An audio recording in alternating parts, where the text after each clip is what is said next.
Witam serdecznie w dzisiejszym programie. Dzisiaj będziemy zaglądać, co jest w takim starym, tak, notesie z 45 roku. 45 roku. Mam tutaj koleżankę, panią prezes Stowarzyszenia Nasze Pracze, która przetłumaczyła nam cały właśnie ten notatnik. Notatnik został kupiony na targu Staroci, targ na torach we Wrocławiu, takie dalekie tyły dworca Świebodzkiego, tam gdzie chodzę właśnie i kręcę różne materiały. No i bardzo mnie to zaciekawiło, co tutaj jest i ty wiesz już. Tak? Ja już wiem i ty też już wiesz. Może powiem na początku coś w ogóle Mhm. o tym kalendarzyku, bo tak naprawdę to on wzbudził moją ciekawość z tego względu, że chyba takie kalendarze posiadali żołnierze niemieccy, ponieważ oprócz zawartości, czyli notatek sporządzonych ołówkiem gdzieś tam w międzyczasie przez niemieckiego żołnierza, bardzo młodego chłopaka, 19-latka, to sam kalendarzyk jest ciekawy, bo można zobaczyć, jakie święta obchodzono, czyli oczywiście urodziny Hitlera i temu podobne. Jak się zachowywać w momencie nalotu lotniczego, czyli co powinno zawierać, co się powinno zabierać na przykład do schronu. Więc to tak dzisiejsze kalendarze nie wyglądają. Mhm. Więc to też było takie bardzo przejmujące. Marcin, muszę Ci powiedzieć, że to tłumaczenie to jest taka wersja robocza, czyli po prostu to, co byłam w stanie rozszyfrować, to już zapisałam, więc ogólny zarys mamy, chociaż pech chciał, że w momencie, kiedy nadjeżdżał czołg i coś się zadziało, to chyba już drżała autorowi ręka i to jest ten pusty moment, co no Mhm. właśnie, czy nie dowiemy się, co się tak naprawdę wydarzyło, ale jeśli mogę zdradzić coś ciekawego z tych zapisków, no to dla mnie taki bardzo emocjonalny był moment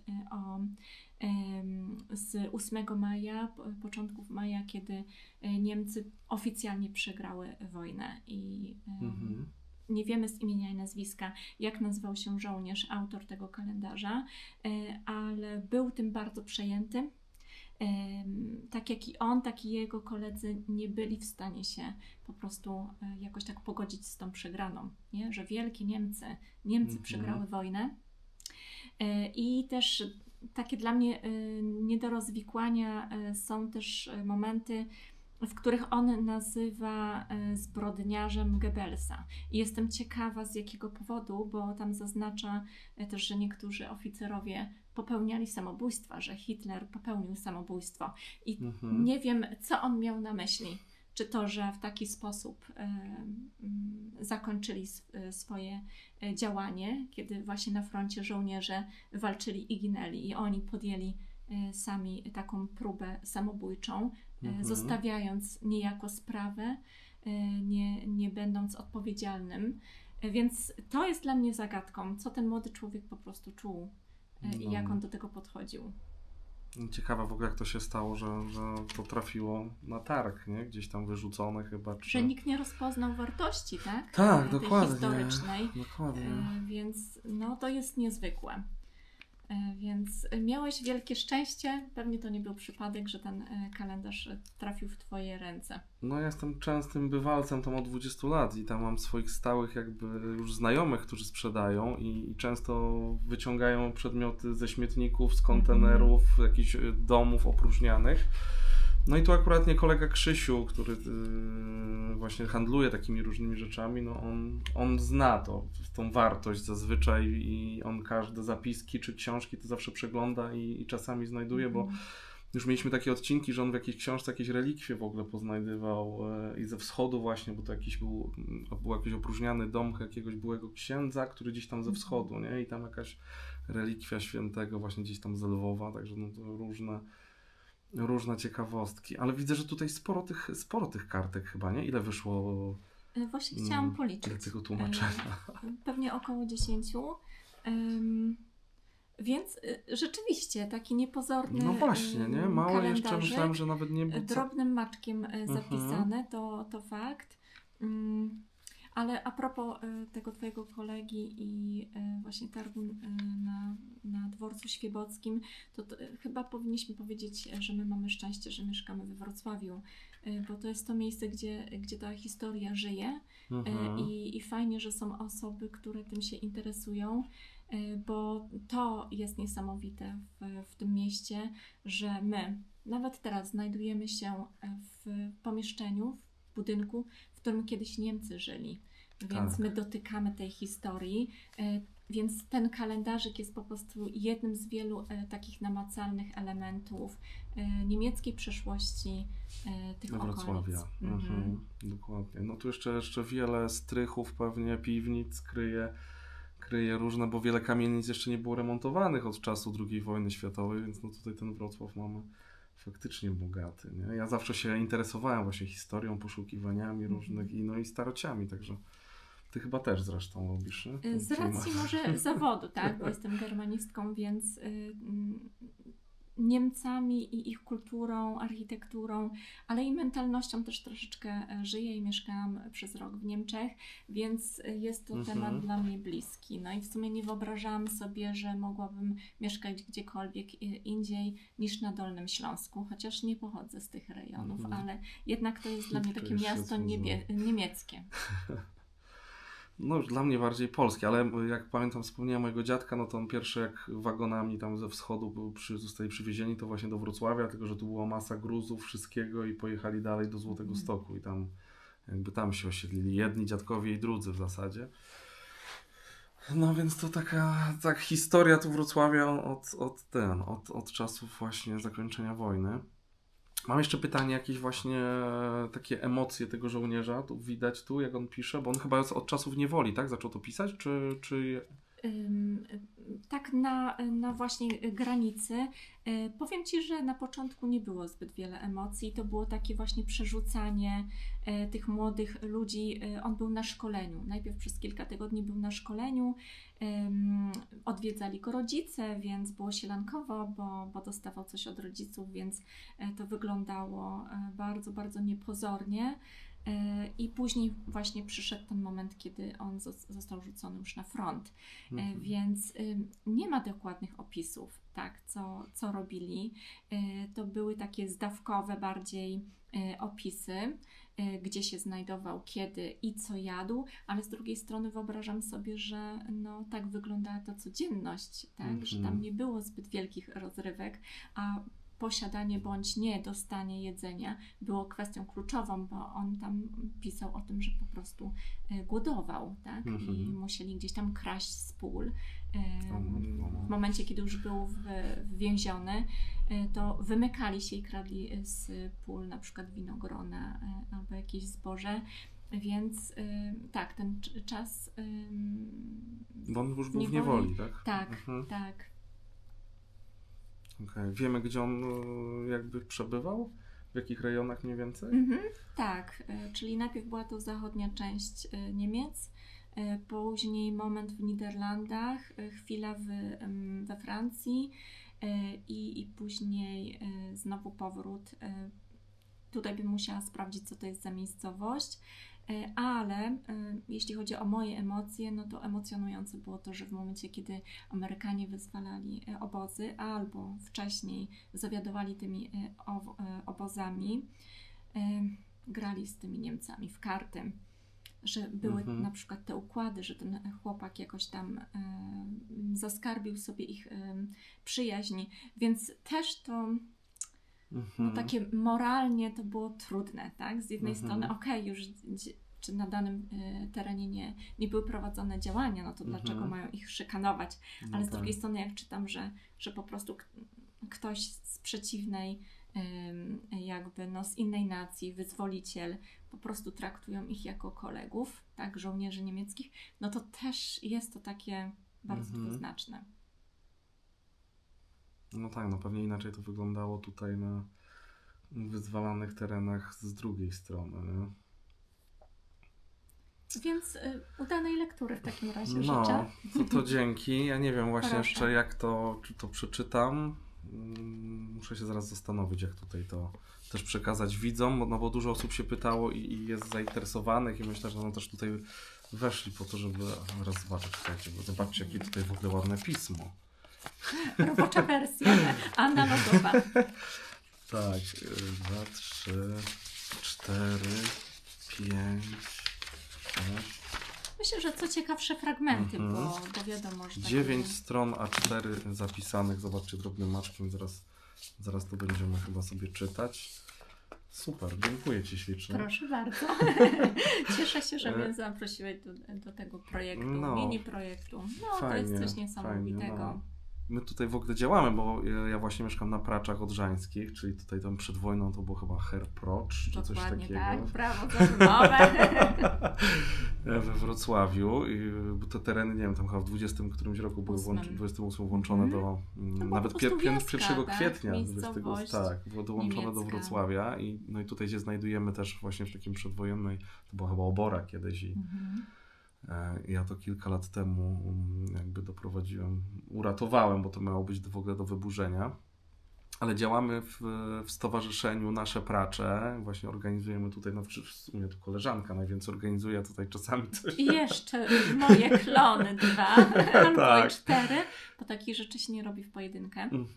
Dokładnie. Także jak ktoś tu ogląda też w ogóle z okolic i chciałby też dołączyć, pomóc, bo będziemy tu chyba robić targ też staroci, taki pchli targ połączony z Grad Bazarem i z jakimiś tam różnymi fajnymi przedsięwzięciami, to można wejść na stronę stowarzyszenia www.naszepracze.pl, także na bieżąco będziemy tam wrzucać to, co planujemy. A ciągle w zasadzie co miesiąc w tym okresie wiosenno-letnim będzie coś się działo. Tak, także super. Dobra, dziękuję to dziękuję bardzo. Ci. Super. Wiesz, takie tłumaczenie to jest 28. Himmler tam widzę, nie? No, więc dla mnie jest to zagadkowe właśnie. Kogo on nazywał zbrodniarzem? A nie, chyba dobrze jest to pomalowane. Mój żołnierski czas. Super, fajnie w ogóle, bo tu ten kolega Krzysiu, który jakby ktoś mu to chyba przyniósł po prostu, bo też ludzie wiedzą, że on się interesuje starymi rzeczami, wie, że też docenia takie rzeczy, to ktoś mu to po prostu przyniósł i teraz pytanie też, jak to się w ogóle znalazło we Wrocławiu, nie? Gdzieś możliwe, że albo rodzina gdzieś dostała, albo gdzieś tutaj musieli mieszkać chyba, nie? No bo na pewno to gdzieś... Aha. Witam serdecznie. Kolejnego dnia. Bo słuchajcie, ten materiał z tym leży u mnie od dłuższego czasu. Mam to przetłumaczone, tak jak widzieliście tutaj z koleżanką Agnieszką. To jest chyba 9 stron, jak dobrze widzę. Ale nie mam pomysłu na to, jak skończyć ten odcinek. A przez to, że teraz jeszcze też mam mniej czasu, bo się dużo dzieje, więc stwierdziłem, że wypuszczę, pokażę Wam to, co udało mi się nagrać. Może następnym razem coś będzie, bo miałem wizję taką, żeby ściągnąć tu Krzysia, odczytamy to sobie razem, nagramy jego reakcję, jak te wszystkie zapiski, jak on będzie właśnie, jak to odbierze. No ale Krzysiu jakby jest specyficzną osobą i on, że tak powiem, no nie rozmawia ze wszystkimi też, nie lubi nowych miejsc i tak jest po prostu specyficzny. No. Tak to wygląda, więc stwierdziłem, że nagrałem tutaj ten materiał, a nie chcę, żeby to się zdezaktualizowało, żeby to gdzieś tam przeleciało. Więc na razie Wam to puszczam. Może gdzieś to sobie odczytamy. Następnym razem może macie jakieś pomysły, a może ktoś będzie w ogóle chciał kupić ten pamiętnik razem z tym tłumaczeniem. Może jakąś licytację zrobimy. Nie wiem jeszcze. Na razie to odkładam, bo po prostu teraz dużo się dzieje. W niedzielę jest impreza tutaj na Praczach, Retro Pracze, na które serdecznie zapraszam. Jest to taki pchli targ, giełda, targ, wystawa starych aut, motocykli. Każdy może przyjechać, każdy może coś sprzedać, tak? Jeżeli przyjeżdżamy starszym autem, to możemy z klapy bagażnika sprzedawać, czyli wjeżdżamy do środka. Tutaj ten kompleks cały, który jest koło mnie właśnie, tam gdzie będzie cała impreza, został zaprojektowany przez takiego znanego niemieckiego architekta Maxa Berga. Powinniście kojarzyć to, jeżeli tutaj, nie wiem, jesteście z Wrocławia albo się interesujecie historią wrocławską. Ja patrzę, czy gdzieś tutaj Grzesiu zostawił plakat, a jak nie, to Wam gdzieś go tutaj pewnie dodam. Dzieje się, bo wczoraj zrobiłem też live'a, bo się zagotowałem, bo słuchajcie, kupiłem urządzenie. No, Achtung!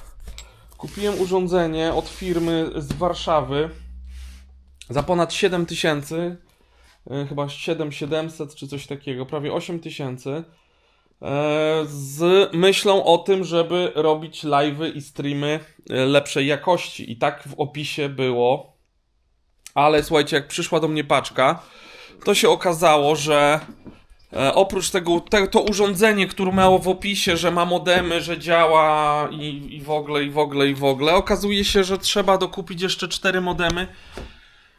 Każdy z modemów, słuchajcie, 3800, więc 15 tysięcy trzeba, tak? Kupujemy urządzenie, które ma działać, które ma spełniać jakąś funkcję, a na miejscu się okazuje, że tych modemów nie ma, że w środku są tylko takie sloty i to nawet nie podchodzą takie modemy, jak są małe na USB, tylko tu są jakieś specjalne modemy, właśnie 3800 każdy. No więc zobaczyłem, przeszedłem na stronę, mówię, dobra, zwroty jak zwroty, prawo zwrotów, jaka tam polityka, zobaczyłem, gdzie odesłać, odesłałem to. No a wczoraj paczka przyszła z powrotem. Wysłali mi ją z powrotem, ani nic, napisałem maila też, że to zwracam, że to nie spełniło jakby oczekiwań. Wróciło, no i ja dzwonię, o co chodzi, a tam pan mówi, że nie, no, że jako firma, i to faktycznie tak działa teoretycznie, takie jest prawo, że ja jako firma kupując od firmy nie mam prawa zwrotu, jeżeli z produktem wszystko jest ok. Ale jakby takie dobre zasady, bo ode mnie też, ja też prowadzę sklep, ode mnie też kupują firmy, a jeżeli ktoś coś kupi ode mnie, coś mu się nie spodoba, no to ja zawsze zwracam. Jeżeli produkt jest, wiadomo, nieuszkodzony, nawet jak jest otwarty, ale nie jest uszkodzony, no to zwracam te pieniążki. A tutaj po prostu nie ma. Nie może pan sobie przecież tam jeden router wsadzić i będzie panu działało. Ja mówię, no jeden router to urządzenie ma działać tak, że słuchajcie, 4 sygnały GSM-u, tak, z różnych sieci, czyli różne sieci łączy w jedną potężną sieć, ma rozsyłać sygnał i ja mogę wtedy sobie transmitować właśnie transmisję, live'y, coś robić tak, żeby było w dobrej jakości, żebyście mogli to oglądać. Tak jak tutaj jest nagranie w 4K, tak samo, żeby ten live też dobrze wyglądał. No a pan powiedział, że nie i tyle. Więc napisałem, sprawdziłem, jeszcze nagrałem cały opis tego, napisałem pismo, wysłałem to pismo. Zaraz czekajcie, zaraz. Dobra. To jest, słuchajcie, KiloView P3 Wireless Bonding Encoder. No i tutaj napisałem właśnie, że urządzenie na stronie wskazuje jednoznacznie, że urządzenie posiada 4 modemy, bo jest taki zapis. Modemy 5G, 4G, 4 razy modemy 5G, obsługa na całym świecie. No i super, bo się wybieram do Stanów, więc też takie urządzenie potrzebuję. I dodatkowo podano, P3 może obsługiwać hotspot Wi-Fi. Ale na podstawie tych informacji przyjąłem, że urządzenie posiada wbudowane modemy, funkcję tworzenia hotspotu. A w rzeczywistości, no, też tego hotspotu nie tworzy, bo też trzeba jakieś dodatkowe urządzenie do tego wykupić. A tak to tylko przez kabel. No i tutaj na podstawie artykułu 8.4, paragraf 1 Kodeksu Cywilnego, błąd jako wada oświadczenia woli oraz przepisów o rękojmi. I też tutaj artykuł. Proszę o zwrot. Zobaczymy. Na razie nie mówię, jaka to firma, no bo tam nie... Zobaczymy. Może podejdą życiowo do tego, może załatwią, zwrócą mi pieniążki, ja im odeślę.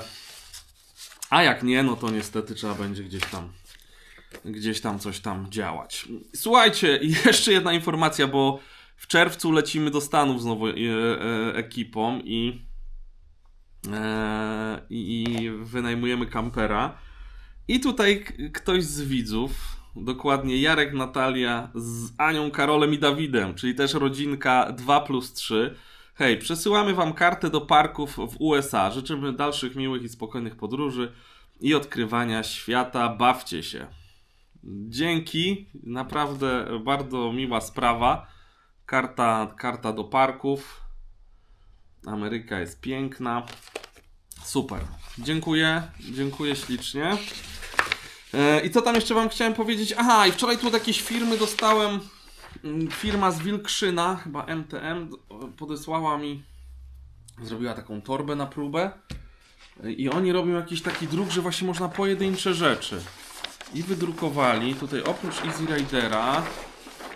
Myślałem, że w ogóle koszulkę z tym zrobią, ale oni zrobili taki, tu jest wzór sokoła, tu jest wzór junaka.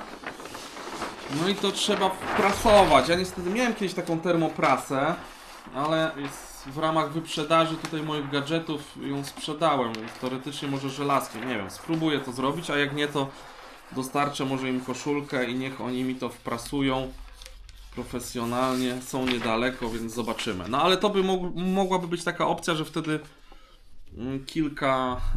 kilka tylko na przykład koszulek robię. Chociaż nie wiem, czy na to będę miał po prostu czas. Czekają rzeczy też, które wygraliście na live'ie i będą jeszcze te live'y, bo tu mam naprawdę dużo rzeczy do rozdania, ale dajcie mi proszę, przepraszam was, że jeszcze tego nie wysłałem, ale mam teraz po prostu też jakoś w takiej chwili teraz to nagrywam wolnej, ale mam po prostu bardzo dużo rzeczy na głowie. Muszę ogarnąć tutaj jedną imprezę, drugą, muszę nadgonić z Łebą. W przyszłym tygodniu też w ogóle chyba pojadę do Łeby, bo muszę zobaczyć jak tam z kanalizacją. Jak śledzicie mojego Facebooka, no to dodałem tam już właśnie informacje o prysznicach, tak? Prysznice znowu będą kontenery właśnie z Toy-Toya, ale tu jeszcze z WC Tron rozmawiam o takich toaletach porcelanowych, tylko muszę zobaczyć, czy jest możliwość tam gdzieś się wpięcia do kanalizy, no bo znowu wstawianie szamba, budowanie to jest dla mnie, no nie wiem, jakieś dodatkowe zamieszanie, koszty, więc już chyba nie. Jeżeli się nie uda tego podpiąć, to będzie tak jak co roku, czyli będą Toy-Toye z 2 razy dziennie opróżniane, czyszczone. To też jakoś się sprawdza od kilku lat. Więc to. Smycze wczoraj zostały już zamówione, przyklepane. Smycze zamówiłem takie naprawdę full wypas. Czarne, wzmacniane klamerki, taki krab to się nazywa, nie taka zwykła klamerka, tylko taka premium, szeroka, 25 mm szerokie te smycze. Każda osoba, która kupi bilet w przedsprzedaży, dostanie taką smycz gratis. Myślę, że to fajne jest. Fajne zachęcenie. Bilety są już www.motozloty.com. Zapraszam, żeby sobie wcześniej kupić. Ilość biletów jest ograniczona, więc warto, jak już się wybieracie, warto sobie to wcześniej kupić i jak planujecie, już wtedy macie ten bilet gdzieś przypięty i już wtedy nic nie wyskoczy. Jest pewność, że na pewno będziecie, bo głowa i mózg tak pracuje, że jak już sobie coś wpiszemy, to jak z jakąś rezerwacją u doktora. Także zafundujcie sobie, miło będzie się spotkać. Ja tam będę praktycznie cały czas non-stop. Już od poniedziałku do niedzieli, czy od poniedziałku do poniedziałku w zasadzie, także będzie, mam nadzieję, też okazja, żeby porozmawiać, jakieś foty porobić, przybić piątkę, no ale też głównie dobrze się pobawić, spędzić fajnie czas z ludźmi o podobnych zainteresowaniach. Ja się z wami żegnam na dzisiaj. Muszę zaraz lecieć jakieś tam kolejne rzeczy ogarniać. Tu jeszcze właśnie ze Stanami też esty, jakieś do wjazdówki do parków narodowych, kempingi, obczajenie trasy. No jest sporo takiej logistycznej pracy, nad której muszę się po prostu skupić i to wykonać, żeby później podczas naszej podróży nie było żadnych problemów i nie było stresu niepotrzebnego, bo to zawsze niszczy tylko dobrą zabawę. Trzymajcie się. Miłego wieczoru wam życzę. Cześć! Witam serdecznie wszystkich wrocławian, wrocławianki, wrocławiaków. Słuchajcie, szykuje się impreza motoryzacyjna, ale też głównie targowa. Pchli Targ, sąsiedzki targ skarbów i wspomnień, Retro Pracze. Zapraszam tutaj właśnie wszystkich mieszkańców Pracz, Stabłowic, no ale całego w zasadzie Wrocławia. Kolejna impreza, na której będzie można sprzedać różne graty z domu, z garażu, ze strychu, z piwnicy. Impreza jest bezpłatna, nie ma zapisów, czyli jest impreza w takim starym stylu, że po prostu przyjeżdżamy, bierzemy sobie jakiś kocyk, pakujemy graty do bagażnika, bo jeżeli mamy stary samochód do 93 roku albo stary motocykl, to wjeżdżamy sobie tutaj na teren portu Łukasiewicz, Polski Ośrodek Rozwoju Technologii, bezpłatnie. Słuchajcie, to jest przepiękny kompleks, na co dzień zamknięty, zaprojektowany w 1900 roku przez znanego architekta Maxa Berga. I tutaj od godziny, słuchajcie, 11 do godziny 17 właśnie będzie targ będą właśnie wystawiane, bo możesz przyjechać swoim autem i nie handlować, tylko pokazać, ale warto zabrać jakieś rzeczy, żeby spieniężyć, kupić sobie coś innego, nie wyrzucać, to jest najważniejsze. I oprócz tego będą też atrakcje dla dzieciaków, bo będą darmowe dmuchańce. Rada Osiedla Pracze Odrzańskie tutaj zasponsorowała dmuchańce. Organizatorem też jest właśnie tutaj port, czyli miejsce, gdzie nie możemy wejść, a jest naprawdę, tu jest piękny kompleks, który będziemy mogli chociaż kawałek go zobaczyć. I organizatorem też jest Stowarzyszenie Nasze Pracze. No i mam nadzieję, że się widzimy, także pakujcie swoje polonezy, maluchy, czy co tam macie. I zapraszam Was już w tą niedzielę 11 maja właśnie do Wrocławia na ulicę Stabłowicką 147. Wszystkie inne informacje też znajdziesz tutaj na plakacie.